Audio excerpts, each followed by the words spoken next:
ওরে ভাই সাপ,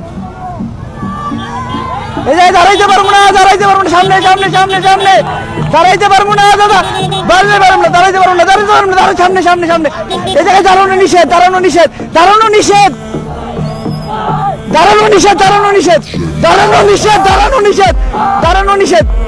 মেনলি আমার আপনাকে লগে থাকতে হইব, আমার আপনাকে লগে থাকতে হইব, নাইলে আপনারা এটাই করতে পারবেন না। ওকে, থ্যাংক ইউ দাদা, thank you thank you thank you. আসলে আমার পসিবল না এই জায়গায় দাঁড়ানো। ভাই ভাই আমি তো এই জায়গায় দাঁড়াইতে পারবো না, তোমরা ওকে দৌড়াইয়া।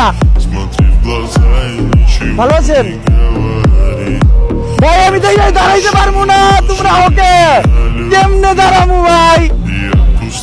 পাগলা ভাই, সব পাগল। আমি বুঝলাম না ওরা এই জায়গায় জমলো কেমনে। আর এখন আমি কি করবো, আমার পক্ষে তো পসিবল না যায় খারানো। আর গাইস, এই খাগড়াছড়ির আমার স্কোয়াড দেখবেন, এরা হলো আমার স্কোয়াড। এরা জাস্ট আমারে ট্যাকেল দিয়ে নিয়ে যাওয়ার জন্য আসছে।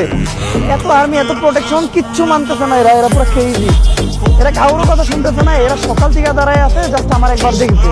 বাট আমি তো পারতেছি না দাঁড়াইতে, আমারও অনেক মন চাইতেছে দাঁড়াইতে।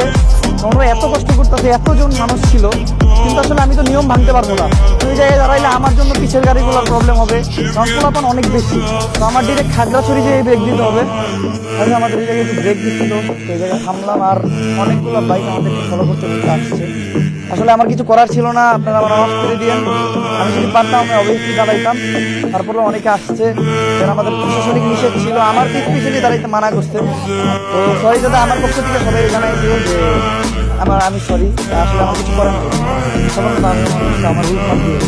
আমার যদি ওই জায়গায় দাঁড়ানোর অপশন থাকতো তাহলে অবশ্যই সকালে দাঁড়াতে হবে।